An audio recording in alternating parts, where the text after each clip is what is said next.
सोचो अगर अचानक से अपना घर का पुराना टेलीफोन बजने लगे और दूसरी तरफ कोई ऐसा इंसान बात करे जो आपसे 20 साल पहले जी रहा है और उसका हर फैसला तुम्हारा प्रेजेंट को भी बदल सकता है, तो आप उस टाइम पे क्या करोगे। तो चलिए कहानी को शुरू करते हैं। तो कहानी की शुरुआत होती है साल 2019 में, जब 28 साल की सियोयन ट्रेन में बैठी हुई थी और उसके चेहरे पे बेचैनी है। उसकी माँ हॉस्पिटल में भर्ती है ब्रेन ट्यूमर के वजह से। सियोयन और उसकी माँ के बीच रिश्ता बिल्कुल भी अच्छा नहीं है, लेकिन फिर भी वो उसकी माँ के पास जा रही है क्योंकि खून की रिश्ता इतनी आसानी से कभी टूटता नहीं। और ट्रेन में ही एक छोटी सी घटना घट जाती है। सियोयन का मोबाइल फोन शायद खो गया है या कहीं पर गिर गया है। ये बात सोच के वो कॉन्फ्यूज है। एक अनजानी जगह बिना फोन के उसे जाना होगा। वो अपनी पुरानी घर तक पहुंचती है, वही घर जहाँ पे उसका बचपन बीता था, लेकिन अब वो घर एक खंडर जैसा लगता है। अंदर जाते ही सियोयन के चेहरे पे उसका बचपन याद आता है, थोड़ा दर्द और थोड़ा नॉस्टैल्जिया। ये घर उसके लिए सिर्फ इमारत नहीं, उसका बचपन का एक सिंबल भी है। और सियोयन जिसके पास उसका खोया गया मोबाइल है, उसके साथ कांटेक्ट करने की कोशिश करता है तो मालूम पड़ता है वो लोग मोबाइल के लिए पैसा मांग रहा है, जो एक तरह का एक छोटा सा स्कैम चल रहा है। मजबूर होकर सियोयन घर में ही फोन का तलाशी कर रहा है और एक पुराना कोडलेस लैंडलाइन फोन मिलता है, वही फोन जो 90 दशक की घर में मिलता था। सियोयन फोन को चार्ज पे लगाती है और उस फोन को टेस्ट करने की कोशिश करता है और फोन में अचानक से रिंग बज जाती है। वो हैरान हो जाती है क्योंकि उसके पास इस नंबर का कोई रिकॉर्ड नहीं था और किसी को दिया भी नहीं। फिर भी हौसला करके वो फोन रिसीव करता है और दूसरी तरफ एक लड़की की आवाज है। कांपती हुई रोती हुई वो बोल रही है कि उसकी माँ उसे तड़पा रही है और टॉर्चर कर रही है और वो बहुत डरी हुई थी। सियोयन सोच रहा है शायद उसके साथ कोई प्रैंक कर रहा है और सोचता है ये शायद रॉन्ग नंबर है, लेकिन थोड़ी देर बाद फिर से वो फोन बज जाती है और वही लड़की, वही घबराहट और बार बार कॉल आने लगती है। आखिरकार सियोयन पूछती है तुम कौन हो। जवाब में मिलती है मैं यंग शक हूँ और मेरा एज 28 साल है। ये सुन के सियोयन कन्फ्यूज हो जाती है क्योंकि वो खुद भी 28 साल की है, लेकिन जो बात सुनकर वो सबसे ज्यादा चौंक जाती है। यंग सुक उसे बोल रहे है अभी साल 1999 चल रहा है। सियोयन ये बात सुन के हंसती है और सोचती है शायद उसके साथ कोई मजाक कर रहा है, लेकिन क्यूरियोसिटी उसे रोक नहीं पाती। वो फोन रखने के बाद घर के एक पुरानी बंद पड़ी हुई बेसमेंट के तरफ जाती है जहां बचपन में वो कभी गया नहीं था और एक कोने में एक पुरानी डायरी पड़ी हुई है। सियोयन उस डायरी को उठा के पढ़ती है और उस डायरी में किसी लड़की की हैंडराइटिंग है और लास्ट पेज में लिखा हुआ है नवंबर 1999। एक ठंडक सियोयन की रीत से गुजर जाती है। ये सच है कि वो सच में 20 साल पुरानी समय से मुझसे बात कर रहा है। अब कैमरा हमें ले जाती है 1999 में, जहाँ यंग सुक की जिंदगी कैसा था वो दिखाने में, और घर भी वही था जहाँ पे सियोयन है, लेकिन बिल्कुल अलग रियलिटी में। और यंग सुक की असली माँ नहीं है, उसकी जगह एक स्टेप मदर है जो खुद को एक समान बताती है, जो बुरी आत्मा को भगाने का दावा करता है, लेकिन हकीकत में वो एक जालिम औरत है। वो यंग सुक को घर में ही कैद रखता है, उसे कभी स्कूल नहीं जाने देती और किसी के साथ दोस्ती भी करने नहीं देती, उसे बाहर में नहीं निकलने देती और छोटी सी छोटी गलती पे भी उसे पनिश करता है, उसे जलाती है, मारती है और टॉर्चर करती है। हम देखते हैं कैसे यंग सुक अपनी जिंदगी गुजारती है। वो अपने ही घर में एक प्रिजनर की तरह रहता है। उसकी आंखों में गहरा खिलापन है, जैसे उसने उम्मीद करना ही छोड़ दिया। जब सियोयन फोन पे ये सब सुनती है तो उसका दिल भी टूट जाती है। वो खुद भी अपने पिता की मौत का दुख झेल रही है। सियोयन की पिता की मौत 20 साल पहले एक आग में हुई थी, जब सियोयन बहुत ही छोटा था। दोनों लड़की अपने आप की दर्द में एक दूसरे को पहचानता है। धीरे धीरे एक अच्छी दोस्ती में बदल जाती है और एक दूसरे का इमोशनल शेयर करता है और यंग सुक की अकेली बात करने की एक इंसान बन जाती है और बिना कुछ जांच करते हुए सब कुछ बता देता है।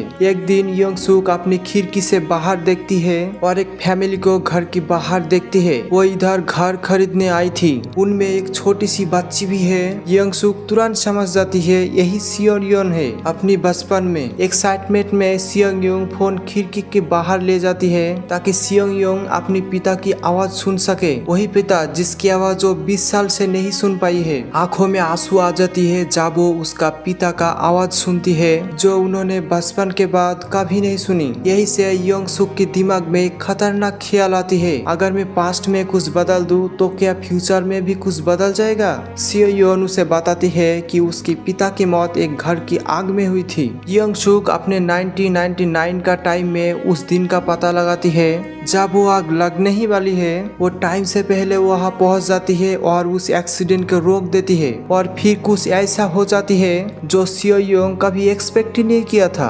2090 में अचानक से सब कुछ बदल जाती है। वही टूटा फूटा घर एक अच्छी कंडीशन वाला घर में बदल जाती है। सियो योन जब घर में चलती है तो दिवाली में उसकी फैमिली फोटो देखती है। उसकी माँ और उसके पिता दोनों ही जिंदा है और दोनों साथ में है। सियो योन ये सब देख के शॉक हो जाती है। उसकी पहले जिंदगी, उसकी दर्द, उसकी अकेली बचपन सब कुछ मिट जाती है और एक नया खुशहाल पास्ट क्रिएट हो जाता है। सियो योन बहुत ही खुश है अपनी नई जिंदगी से। यंग सुक ने उसकी इतनी बड़ी मदद की, लेकिन यंग सुक खुद अभी भी अपनी क्रूएल स्टेप मदर के साथ रहता है। सियो योन डिसाइड करती है वो अभी कुछ करेगी। वो अपने लैपटॉप में पुराने आर्टिकल और न्यूज ढूंढता है और एक शॉकिंग चीज पता चलती है। फ्यूचर में यंग सुक अपनी स्टेप मदर के हाथों में मर जाती है। वो तुरंत यंग सुक को फोन करके सब कुछ बता देता है। उस रात का टाइम वो क्या करने वाला है सब तुम्हें अपने आप को बचाना होगा। उस रात जब स्टेप मदर यंग सुक की कमरे में चुपके से आती है और सियो योन कंबल के अंदर है ये सोच के उसे छुरा मारती है, लेकिन कंबल के अंदर सियो योन नहीं थी। सियो योन पहले से ही तैयार होती है और वो चुपके से बैठी होती है और जैसे ही मौका मिलते है वो अपने स्टेप मदर को पलट के वार करती है। एक लंबी खौफनाक लड़ाई के बाद यंग सुक अपने स्टेप मदर को वहीं पे ही मार देता है। स्टेप मदर को मारने के बाद यंग सुक उसे टुकड़ों में काट कर अपने ही फ्रिज में बंद कर रख देता है। उधर 2090 में सियो योन की जिंदगी और भी खुशहाल हो जाती है और उसकी पेरेंट के साथ अब एक नया कैरेक्टर भी जुड़ चुका है जिसका नाम है स्वांग हू, एक लोकल स्ट्रॉबेरी फार्मर जो फैमिली का क्लोज दोस्त बन चुका है। वो लोग डिनर कर रहा था और सब खुश है और हंस रहा था। लेकिन 1999 में एक दिन वही स्वांग हू जब यंग सुक के घर में स्ट्रॉबेरी डिलीवरी करने आती है और वो गलती से घर का फ्रिज खोल लेता है और अंदर स्टेप मदर का कटा हुआ टुकड़ा देख लेता है। घबरा कर वो भागने की कोशिश करता है, लेकिन यंग सुक उसे रोकने के लिए कोई और रास्ता नहीं देखती। वो स्वांग हू को भी उधर ही मार देता है और तुरंत 2090 में रियलिटी फिर से बदल जाती है। सियो योन अपने कोट पर स्ट्रॉबेरी की दाग गायब देखता है। फिर वो नीचे आती है और देखता है स्वांग हू वहाँ पे नहीं है और उसका स्ट्रॉबेरी फार्म भी वहाँ से गायब हो जाती है। सियो योन घबरा कर इंटरनेट पे सर्च करती है और ये जानकर शॉक हो जाती है कि यंग सुक आगे जाकर 2 लोगों का मर्डर करने के इल्जाम में उसे गिरफ्तार कर लिया जाएगा। सियो योन यंग सुक को फोन करके इस बार कंफर्म हो जाती है कि तुमने स्वांग हू को मार दिया, तुम एविडेंटली पुलिस के हाथों में पकड़ जाओगी और हमेशा के लिए जेल में कैद हो जाओगी। ये बोलते बोलते ही उसे एहसास होता है वो गलती से बहुत बड़ी बात बोल दी। दूसरी तरफ 1999 में यंग सुक का चेहरा एकदम बदल जाती है। उसकी गुस्सा, उसकी नफरत अब सीधा सियो योन की तरफ मुड़ती है। जिसने कभी उसका मदद किया था अब वही उसका सबसे बड़ा दुश्मन बन चुका है। यंग सुक अपने रिवेंज लेने के लिए फैसला करती है। 1999 में जब छोटी सी सियो योन अपने फैमिली के साथ घर खरीदने आती है, वही दिन जब पहले यंग सुक ने उसकी मदद की थी। इस बार यंग सुक सीधा उसके सामने पहुंच जाती है, लेकिन बिल्कुल अलग नियत के साथ। वो सियो योन का पिता को भी मार देता है, उसी तरह जैसे वो पहले आग में मरने वाली थी। और सबसे डराने कदम वो छोटी सियो योन को किडनैप कर लेती है। 2090 में सियो योन की जिंदगी अब फिर से पलट जाती है। उसके पिता फिर से मर जाती है और घर फिर से बुरा हाल में आ जाती है। लेकिन इस बार पहले से खतरा कुछ ज्यादा ही था, क्योंकि इस बार यंग सुक पास्ट से ही सियो योन का जिंदगी कंट्रोल कर सकता है। यंग सुक छोटी सी सियो योन को बंधक बना के रखता है और बड़ी सियो योन के पास एक डिमांड रखता है, पता करो मैं कैसे पकड़ जाऊंगा, वरना तुम्हारे छोटी सी सियोयोन को मार दूंगा। मजबूर होके सियोयोंग उसकी बात मान लेता है और सियोयोंग जानबूझकर उसे एक गलत इंफॉर्मेशन देती है, ये सोचकर कि सियोयोंग इसे कॉन्फ्यूज हो जाएगी और खुद मर जाएगी। लेकिन योंगसुक बच जाती है और जब उसे ये बात पता चलती है सियोयोन ने उसे धोखा दिया है, वो बाहर जाकर गुस्से में छोटी सी सियोयोन की पैर जला देता है और वही जख्म बड़ी सी सियोयोन को भी 99 में होता है, जिसे उसे असहनक दर्द होता है। अब सियोयोन समझ जाता है उसे झूठ बोलने का कोई फायदा नहीं होगा। सियोयोन उसे और उसका माँ को बचाने के लिए सच मालूम करने का फैसला करती है। वो रात की अंधेरे में लोकल पुलिस स्टेशन में जाती है और सियोयोन वहाँ से पुराना केस का नोटबुक चुरा लेता है, जिसमें 1999 का ओरिजिनल इन्वेस्टिगेशन का सबूत है। नोटबुक पढ़ते हुए सियोयोन को एक और डरनाक सच पता चलता है। असल में वो आग जिसमें योंगसुक का पिता मरे थे वो उसकी माँ की गलती नहीं थी, बल्कि वो छोटी सी सियोयोन की गलती थी। सालों से सियोयोंग अपनी माँ को इस गलती की जिम्मेदार मानती थी, बल्कि सच खुद और ही था। सही इंफॉर्मेशन पाने के बाद सियोयोंग उसे योंगसुक तक पहुँच देते हैं। रियलिटी एक बार फिर और बदल जाती है और नोटबुक की रिकॉर्ड भी बदल जाती है। अब उसे लिखा हुआ था उसकी माँ एक पुलिस ऑफिसर के साथ 1999 में उसके घर गई थी। अब सियोयोन समझ जाती है जल्दी ही वही कल फिर से आने वाली है। वो फोन के पास इंतजार करती है और उस फोन में फोन लगाती है और जैसे ही 1999 में उसकी माँ फोन उठाती है सियोयोन उसे खबरदार कर देती है, ये घर खतरनाक है, तुम वहाँ से भाग जाओ। और एक जबरदस्त फिजिकल कॉन्फर्मेशन होती है घर के अंदर। सियोयोन की माँ और योंगसुक दोनों ही लड़ पड़ती है